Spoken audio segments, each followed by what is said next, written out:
নমস্কার। এসআইআর এর final list গতকাল অর্থাৎ ২৮শে ফেব্রুয়ারি ২০২৬ প্রকাশিত হয়েছে। তবে এটাকে ফাইনাল লিস্ট বলা যায় না।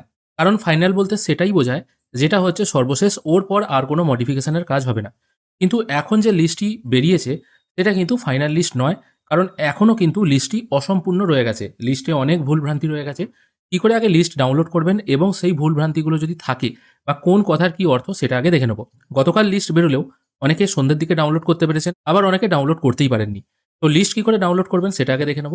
সেই জন্য voters.eci.gov.in এই ওয়েবসাইটে চলে আসতে হবে। এখানে আসার পর ডাউনলোড ইলেক্টরাল রোল এই অপশনটায় আপনাকে ক্লিক করতে হবে। এখানে ক্লিক করার পর আপনাকে স্টেট প্রথমে চুজ করে নিতে হবে ওয়েস্ট বেঙ্গল। তারপর আপনাকে ইয়ার অফ রিভিশন এটা ২০২৬ থাকবে। রোল টাইপ আপনাকে সিলেক্ট করতে হবে এসআইআর ফাইনাল রোল ২০২৬। তারপর আপনার যে ডিস্ট্রিক্ট আছে সেই ডিস্ট্রিক্ট আপনি এখান থেকে চুজ করে নেবেন। তারপর আপনার যে বিধানসভা আছে সেই বিধানসভা এখান থেকে চুজ করবেন। তারপর ল্যাঙ্গুয়েজ বাই ডিফল্ট বাংলা থাকবে, এটা আপনারা ইংরেজিতেও ডাউনলোড করতে পারেন। তারপর এখানে যে ক্যাপচাটা আছে সেটা ফিল করবেন। ক্যাপচা ফিল করার পর আপনার যে পার্ট নাম্বার আছে, ঠিক আছে, এখানে প্রথম পাতায় 10টা পার্ট নাম্বার শো হচ্ছে। যদি নেক্সট পার্টে যেতে হয় তাহলে আপনাকে এরকম নেক্সট অপশানে ক্লিক করলে বাদ বাকি আবার 10টা শো হবে। আবার নেক্সট অপশানে ক্লিক করলে তার পরের 10টা শো হবে, এইভাবে শো হবে। যে পার্টের আপনি ডাউনলোড করতে চান সেটার উপরে একবার ক্লিক করবেন। তারপর আপনাকে এখানে যে ক্যাপচাটা আছে এটা পুট করে ডাউনলোড সিলেক্টেড পিডিএফ এই অপশানটায় ক্লিক করলেই আপনারা কিন্তু পিডিএফটা ডাউনলোড করতে পারবেন। যদি এখনও পিডিএফ ডাউনলোড না হয় সেক্ষেত্রে ওয়েট করে যাবেন, পরে হয়তো ডাউনলোড হয়ে যাবে। কারণ সার্ভারে প্রচণ্ড চাপ আছে, সেই জন্য কিন্তু ডাউনলোড হচ্ছে না। এখানে খেয়াল করে দেখুন এই লিস্ট প্রকাশিত হয়েছে ২৮/২/২০২৬-এ। এটা একটা অন্য জায়গার পিডিএফ, আমি জাস্ট স্যাম্পেল বোঝানোর জন্য আপনাদের ডাউনলোড করেছি। এটা কোচবিহারের একটা পিডিএফ। এবার লিস্ট ডাউনলোড করলেই আপনাদের সামনে এই যে ভোটার লিস্ট দেখতে পাচ্ছেন, এখানে কিন্তু কোনো রকম ছবি থাকবে না। শুধুমাত্র বিএলওরা আপনাদের বুথে যে লিস্ট টাঙিয়ে এসছে এখানে শুধুমাত্র ছবি থাকবে, বাদবাকি অনলাইনে ডাউনলোড করা লিস্টে কিন্তু কোনো ছবি থাকবে না। এবার এই লিস্টে কিন্তু নামের পাশেও বিভিন্ন রকম কথা লেখা আছে। এই যে স্যাম্পল লিস্টটি এখানে দেখতে পাচ্ছেন, ভালো করে খেয়াল করে দেখুন, কোনো কোনো নামের পাশে আন্ডার অ্যাডজুডিকেশন এটা লেখা আছে, আবার কোনো কোনো নাম একদম ফ্রেশ আছে। এবার যে নামগুলো একদম ফ্রেশ, যার পাশে কিচ্ছু লেখা নেই, যেমন ধরুন এই নামটা অথবা ধরুন এই নামটা, বা বাদ বাকি যে এখানে যে নামগুলো শো হচ্ছে এই নামগুলো একদম ফ্রেশ আছে, এনাদের নাম 100% ফাইনাল ভোটার লিস্টে আছে। এনাদের এসআইআর সাকসেসফুলি কমপ্লিট হয়েছে, এনাদের কোনো রকম অবজেকশন আসেনি এবং এনারা সরাসরি ভোট দিতে পারবেন, কোনো রকম অসুবিধা নেই। এবার আন্ডার অ্যাডজুডিকেশন যে সমস্ত নামগুলিতে লেখা আছে, যেমন ধরুন এই নামটা, তারপর ধরুন এই নিচের এই নামটা, বা এই যে লিস্টটা দেখতে পাচ্ছেন এখানে অনেক জায়গাতেই আন্ডার অ্যাডজুডিকেশন এই কথাটি লেখা আছে। এটির অর্থ কী? দেখুন, এসআইআর এর যে হিয়ারিং পর্ব চলছিল সেই হিয়ারিং পর্ব ধরতে গেলে এখনও কিন্তু কমপ্লিট হয়নি। নানা রকম যুক্তি প্রতিযুক্তির মাঝখানে সাধারণ মানুষ বিভ্রান্ত হয়ে পড়েছে, যার ফলে কোর্টের অর্ডারে বিচারক যারা আছেন তারা কিন্তু এবার ভেরিফিকেশনের কাজ করছেন।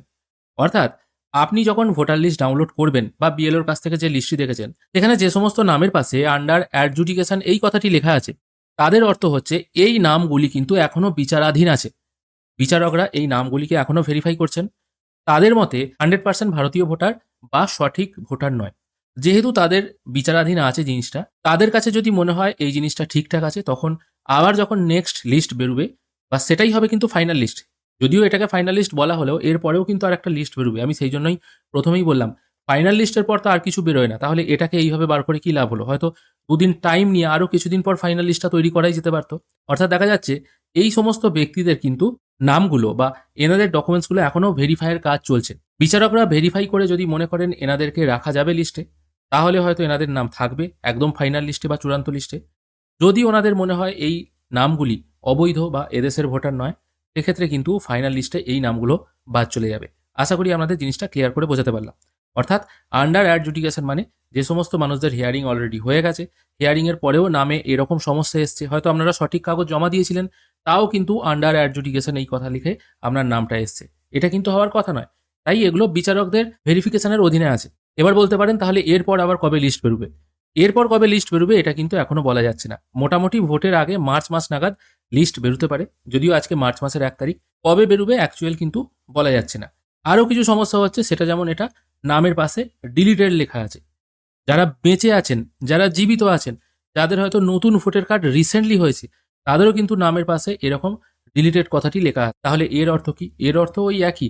হয়তো দেখা যাচ্ছে আপনারা যার সাথে লিঙ্ক করেছিলেন, হয়তো আপনাদের 2002 সালে নাম থাকেনি, আপনি বাবা মা দাদু ঠাকুমা কাউকে দিয়ে লিঙ্ক করিয়েছিলেন।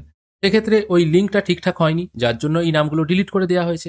আবার এটাও দেখা যাচ্ছে, আমি আজকেও দেখলাম 2002 এর যে বাংলা ভোটার লিস্ট আছে, ওই বাংলা ভোটার লিস্টে 444 নম্বরে একজন ব্যক্তির বাবার নাম আছে। কিন্তু অনলাইনে যখন সার্চ করে দেখা যাচ্ছে 444 নম্বর যখন সার্চ করা হচ্ছে, তখন দেখাচ্ছে নো ডেটা ফাউন্ড। অর্থাৎ ওই ব্যক্তি যখন ফর্ম ফিল আপ করেছিলেন, তখন কিন্তু ওই তার বাবাকে ধরেই ফর্ম ফিল আপ করেছিলেন। এবার বিএলও যখন এন্ট্রি করেছে 444 ধরে, তার কাছে নো ডাটা ফাউন্ড দেখিয়ে দিয়েছে, যার ফলে তিনি তার বাবা মা এবং নিজের কারোরই লিঙ্ক নেই, সেই ধরে তিনি ফর্মটা হয়তো আপলোড করে দিয়েছেন। এবার যার ফলে ওই রকম অনেক ব্যক্তিরই নাম ডিলিটেড চলে এসেছে। নর্মালি ডিলিটেড আসার কারণ হচ্ছে কোনো ব্যক্তি যদি পার্মানেন্টলি কোনো জায়গায় শিফট হয়ে যায়, কারোর হয়তো ডুপ্লিকেট ভোটার কার্ড আছে, তিনি হয়তো মারা গেছেন, এরকম নানা কারণে কিন্তু ডিলিটেড কথাটি লেখা আছে। যদি দেখা যায় আপনার সবকিছু ঠিকঠাক আছে, কোনো সমস্যা নেই, তা সত্ত্বেও ডিলিটেড কথা এসছে, তাহলে কিন্তু অবশ্যই আপনার বিএলওর সাথে যোগাযোগ করুন। আমাদের এলাকার বিএলওরা বলছে আপনি 6 নম্বর ফর্ম ফিল আপ করুন, সেটা করলেও হবে। বিএলওদের কথা অবশ্যই মেনে চলতে হবে। নাহলে আপনি সিইও বা ডিও দপ্তরে গিয়ে যোগাযোগ করতে পারেন, অথবা বিডিও অফিসে গিয়ে যোগাযোগ করতে পারেন যে আমার সবকিছু ঠিক আছে, তা সত্ত্বেও কেন ডিলিটেড কথাটি এলো।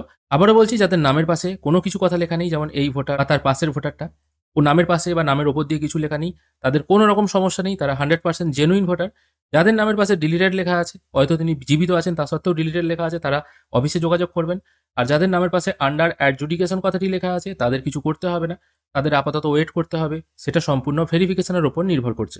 আর ফাইনাল ভোটার লিস্ট এরপরেও আর একটা বেরোবে, সেটাই হবে ফাইনাল। এটা কিন্তু ধরতে গেলে সেমিফাইনাল টাইপের বলা যাচ্ছে। এরপর যখন ফাইনাল বেরোবে, সেখানে কিন্তু সমস্ত তথ্যগুলো চলে আসবে। যাদের নাম থাকবে তাদের নামগুলো ফ্রেশ থাকবে, আর যাদেরগুলো বাদ যাবে তাদের নিশ্চয়ই ডিলিট লেখা থাকবে, অথবা ডিলিটেড নামগুলো হয়তো সম্পূর্ণই আউট করে দেওয়া হবে। আশা করি আপনাদেরকে জিনিসটা ক্লিয়ার করে বোঝাতে পারলাম। ভিডিও যদি ভালো লেগে থাকে অবশ্যই একটি লাইক করবেন। ভিডিও দেখার জন্য অসংখ্য ধন্যবাদ। ভালো থাকবেন।